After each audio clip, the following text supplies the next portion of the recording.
Hello guys, welcome to Civil Mantra YouTube channel. तो आज हम पढ़ने जा रहे हैं अपनी यूनिट फर्स्ट का पार्ट 6 जिसमें हम कवर करने वाले हैं directive principles of state policy का टॉपिक। ठीक है, तो समझते हैं कि ये टॉपिक के अंदर क्या क्या चीजें हैं। सबसे पहले directive principles of state policy. So the directive principles are a mixture of various subjects that impresses the life of a nation. तो डायरेक्टिव प्रिंसिपल्स जो हैं, जो कि एक स्टेट पॉलिसी के अंदर आते हैं, वो क्या है? वो एक मिक्सचर है बहुत सारे सब्जेक्ट्स का। जैसे हम लोग बहुत सारे सब्जेक्ट्स पढ़ते हैं अपने बीटेक में भी, उसी तरह से जो डायरेक्टिव प्रिंसिपल है वो बहुत सारे सब्जेक्ट्स का एक मिक्सचर है। Also it include principles that are a general statement of principles of administrative policy, statements of social policy, statement of international policy and socio economic right. तो जैसे मैंने पहले ही बताया था, जब हम लोग पढ़ रहे थे salient features of Indian constitution, तो वहां मैंने बताया था कि directive principles of state policy का एक ओवरव्यू दिया था। तो बेसिकली ये पॉलिसीज क्या होती हैं या फिर ये प्रिंसिपल्स क्या होते हैं? ये ऐसे प्रिंसिपल्स होते हैं जो कि किसको डायरेक्शन देते हैं, जो कि डायरेक्ट करते हैं, या बोल सकते हो कि गाइड करते हैं। किसको? स्टेट को गाइड करते हैं, ताकि वो लोग ऐसे प्रिंसिपल्स को अडॉप्ट कर सके, ऐसे प्रिंसिपल्स को इंट्रोड्यूस कर सके जो कि क्या हो, जो कि लोगों के वेलफेयर के लिए हो। ठीक है, तो मतलब अगर किसी स्टेट में जितने भी लोग रहते हैं उनके वेलफेयर के लिए जो पॉलिसीज क्रिएट की जाती हैं, उसको हम लोग क्या कहते हैं? उसको हम उस स्टेट की पॉलिसी कहते हैं। और ये जो पूरा प्रोसीजर होता है, इसमें हम क्या करते हैं कि स्टेट की जितने भी चीजें होती हैं उनको हम डायरेक्ट करते हैं कि आप ऐसी पॉलिसी बनाओ जो कि लोगों के वेलफेयर के लिए हो। ठीक, इसके साथ क्या है कि इसके अंदर प्रिंसिपल्स आते हैं। अब जैसे ये डायरेक्टिव प्रिंसिपल्स हैं, तो directive principles of state policies के अंदर कुछ प्रिंसिपल्स आते हैं। अब ये प्रिंसिपल्स क्या हो सकते हैं? ये कुछ हो सकते हैं प्रिंसिपल की रिलेटेड हो सकते हैं एडमिनिस्ट्रेटिव पॉलिसी से, मतलब एक पर्टिकुलर स्टेट का जो भी एडमिनिस्ट्रेशन से रिलेटेड जो भी एरिया है उससे रिलेटेड कुछ प्रिंसिपल्स हो सकते हैं। सोशल लेवल पे कुछ प्रिंसिपल हो सकते हैं जिसको हम लोग सोशल पॉलिसी कहते हैं। उसके साथ साथ इंटरनेशनल पॉलिसी भी यहाँ के अंदर आती है, मतलब इंटरनेशनली उस स्टेट किसके साथ कोऑर्डिनेट कर रहा है, उसके साथ जो पॉलिसी आती है वो इंटरनेशनल पॉलिसी हो गई। और कुछ सोशो इकोनॉमिक राइट्स। ठीक है, तो अभी तक ये directive principles of state policy हो गया। ठीक, फिर आता है directive principle of state policy का क्लासिफिकेशन, मतलब इसको कैसे क्लासिफाई या फर्दर डिवाइड किया गया है। So Indian constitution has not originally classified directive principles of state policy, but on the basis of their content and direction they are usually classified into 3 types.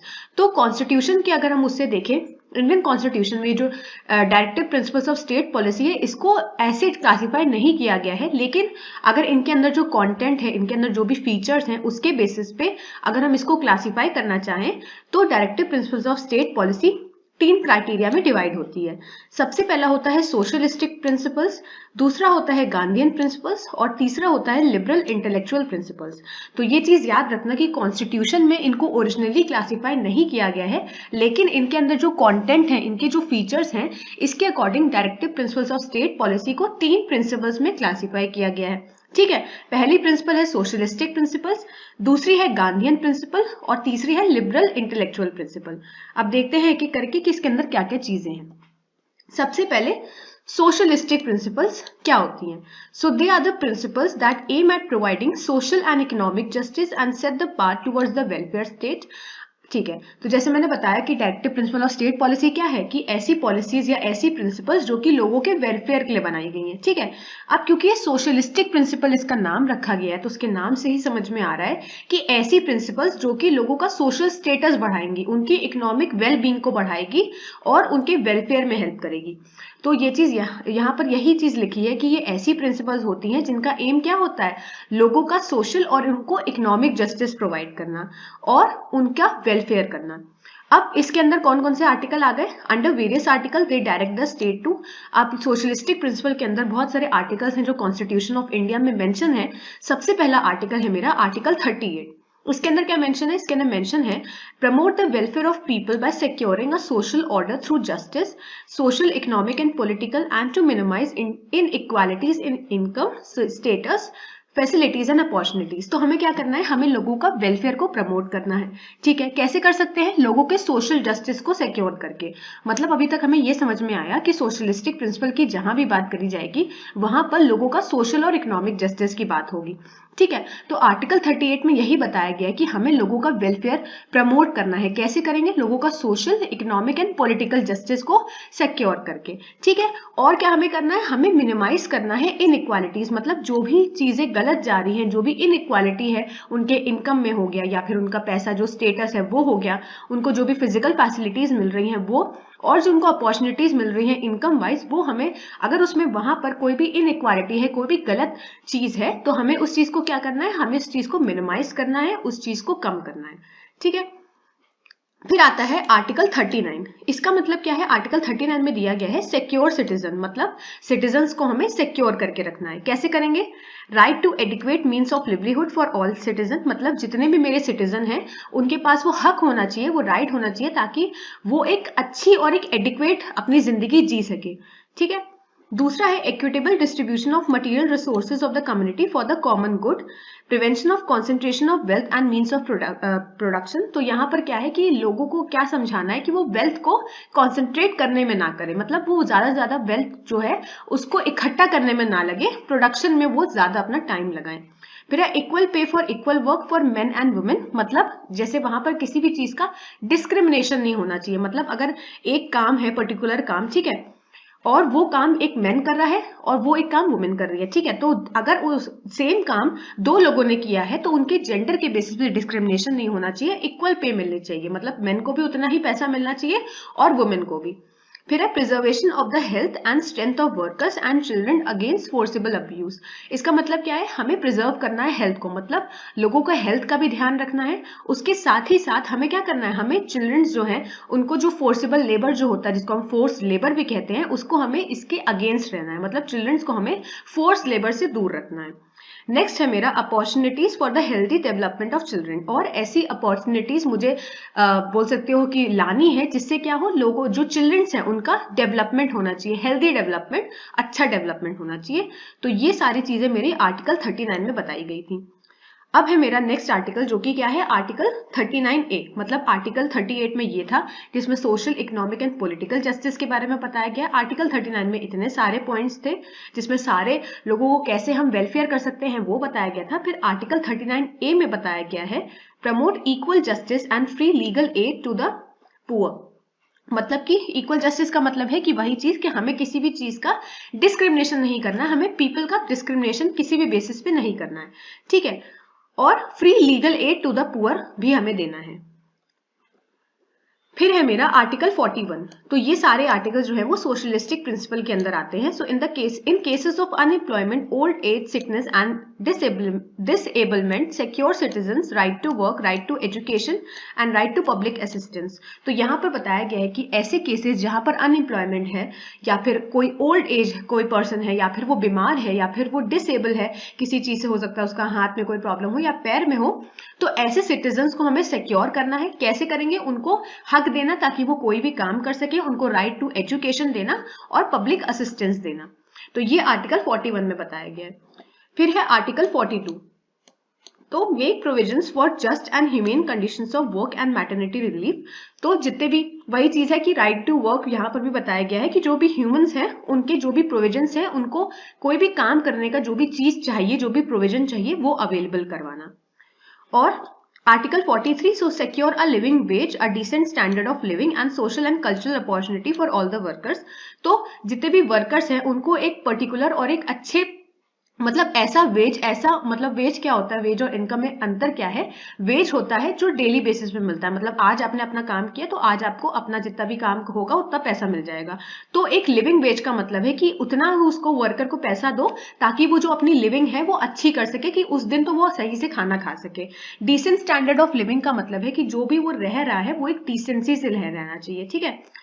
फिर है मेरा article 43A, so take steps to secure the participation of workers in management of industry. तो यहाँ पर भी वही बताया गया है कि वर्कर्स को सिक्योर करना है हमें जो कि इंडस्ट्रीज में काम कर रहे हैं। आर्टिकल 47 में है raise the level of nutrition and standard of living of people and to improve public health.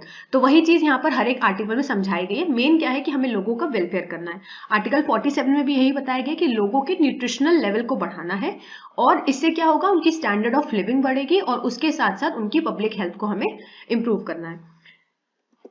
तो ये सारे मेरे आर्टिकल थे जो कि सोशलिस्टिक प्रिंसिपल पे थे। अगर ये सारे आर्टिकल्स के अंदर नहीं याद हो रहा है तो एटलीस्ट इतना याद रख लेना कि सोशलिस्टिक प्रिंसिपल किस पे बेसिकली एम्फेसिस देता है, कि सोशल एंड इकोनॉमिक जस्टिस, और आर्टिकल्स के नंबर आप लोग याद रख सकते हो कि 38, 39 ये सारे आर्टिकल्स इसके अंदर आते हैं। ठीक है, फिर आता है मेरा नेक्स्ट जो कि है गांधीयन प्रिंसिपल। अब गांधीयन प्रिंसिपल क्या है? These principles are based on Gandhian ideology used to represent the programme of reconstruction initiated by Gandhi during the national movement under various article they direct the state to. ठीक है, इसका मतलब क्या है कि इसको ऐसे से समझ लो कि गांधीयन प्रिंसिपल इसीलिए इसका नाम रखा गया क्योंकि इसमें जो भी प्रिंसिपल्स थी वो किसकी आइडियोलॉजी पे बेस्ड थी गांधी जी की आइडियोलॉजी पे। मतलब गांधी जी का जो भी ओवरव्यू था एक स्टेट को देखने का, उनकी जो भी आइडियोलॉजी थी, ये प्रिंसिपल्स उसी आइडियोलॉजी पे बेसिस थी।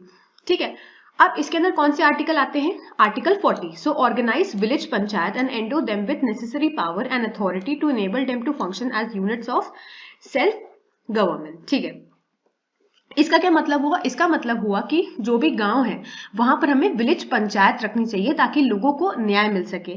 जैसे आज भी पंचायत होती है जहां पर सरपंच होते हैं, तो उसी तरह से वहां पर भी बोला गया कि विलेज में पंचायत रखनी चाहिए और उन पंचायत जो है उनको उतनी नेसेसरी पावर मिलनी चाहिए ताकि वो लोगों के वेलफेयर के लिए काम कर पाए।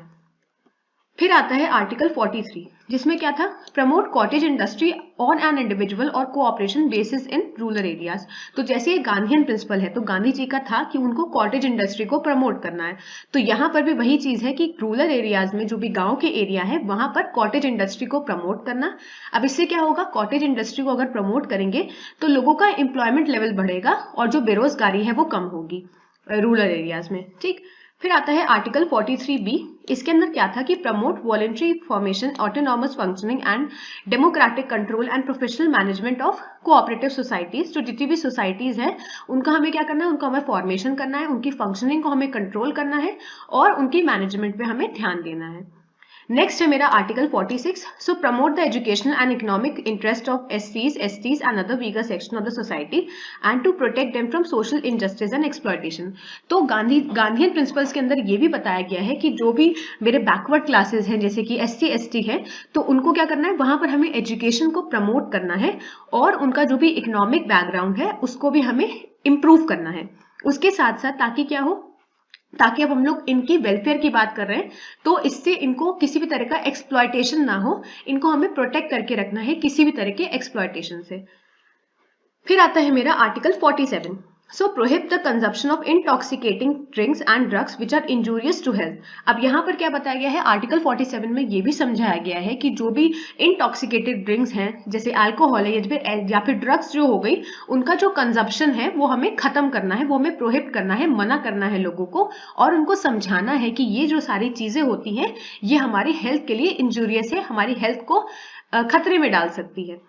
उसके बाद है article 48, so prohibit the slaughter of cows, calf and other milked and draught cattle and to improve their breeds. इसमें क्या है? स्लॉटरिंग मना करी गई है यहाँ पर काउस और काफ्स की, जो वहां पर काटे जा रहे हैं, जो भी काउस और काफ्स है उसको वहां पर खत्म करने के लिए बोला गया है और उनकी ब्रीड को इम्प्रूव करने का यहाँ पर प्रोविजन दिया गया। अब मेरी नेक्स्ट आती है liberal intellectual principle. Liberal intellectual principle क्या है? These principle reflect the ideology of liberalism. ठीक है, तो इसके अंदर लिबरल इंटेलेक्चुअल प्रिंसिपल के अंदर जो आइडियोलॉजी थी वो किसकी थी? लिबरलिज्म की। अब इसके अंदर कौन कौन से आर्टिकल आते हैं? Article 44, so secure for all citizen are uniform civil code throughout the country. ठीक है, उसके बाद है article 45, provide early childhood care and education for all children until they complete the age of 6 years. तो यहाँ पर क्या है? हमें सिटीजन्स को सिक्योर करना है यूनिफॉर्म सिविल कोड के थ्रू। उसके साथ ही साथ जो भी अर्ली चिल्ड्रन है उनको हमें केयर प्रोवाइड करनी है, उनको हमें प्रोटेक्शन प्रोवाइड करनी है। और ये पहले भी था कि जो भी मेरे एजुकेशन सेक्टर है उसको हमें इम्प्रोवाइज करना है। कैसे कर सकते हैं? Education for all children until they complete the age of 6 year. तो जब तक वो 6 ईयर्स की एज को कंप्लीट कर देते हैं तो तब तक हमें वहां पर एजुकेशन को भी प्रमोट करना है। नेक्स्ट है मेरा आर्टिकल 48, तो इसके अंदर क्या है? Organise agriculture and animal husbandry और मॉडर्न एंड साइंटिफिक लाइन। तो लिबरल इंटेलेक्चुअल प्रिंसिपल में एग्रीकल्चर को भी प्रमोट करने की बात बताई गई है क्योंकि एग्रीकल्चर जो है वो ही मेरा मेन अभी भी ऑक्यूपेशन का अगर मेन सोर्स था। अगर हम रूरल इंडिया की बात करें तो वहां पर एग्रीकल्चर जो था वो सबसे ज्यादा एम्प्लॉयमेंट प्रोवाइड करने वाला सेक्टर था, इसीलिए यहाँ पर एग्रीकल्चर को प्रमोट करने की बात कही गई थी। फिर है मेरा आर्टिकल 49, जिसके अंदर क्या है, protect monuments, places and object of artistic और historic interest which are declared to be of national importance. तो यहाँ पर जितने भी मॉन्यूमेंट्स हैं और प्लेसेस हैं, यहाँ पर ऐसी जो जगहें हैं जो कि क्या है, जो कि जिनकी कुछ हिस्टोरिक इंटरेस्ट है या फिर कुछ इंपॉर्टेंस वो रखते हैं, जैसे ताजमहल हो गया, अभी का मैं एग्जाम्पल बता रही हूँ, जैसे ताजमहल हो गया, तो ऐसी जो जगहें हैं उनको हमें प्रोटेक्ट करके रखना है। नेक्स्ट है मेरा article 50, so separate the judiciary from executive in the public service of state, और जो मेरी एग्जीक्यूटिव से मुझे जुडिशरी को अलग करना है। आर्टिकल 51 है, promote international peace and security and maintain just and honourable relation between nation. तो यहाँ पर मुझे क्या करना है, मुझे इंटरनेशनल लेवल पे, मतलब एक जो भी स्टेट होगा उसका, एक कंट्री मान लो, और उसका जो भी रिलेशन है दूसरी कंट्री के साथ, इंटरनेशनल हो गया ना ये इंटरनेशनल लेवल, तो वहां पर हमें पीस को प्रमोट करना है और सिक्योरिटी भी रखनी है। Foster respect for international law and treaty obligation, तो हमें क्या करना है कि जो भी मेरी दूसरी कंट्री होगी वहां के जो लॉज हैं उसको हमें रिस्पेक्ट रखनी है, उन लॉज को भी हमें रिस्पेक्ट करना है।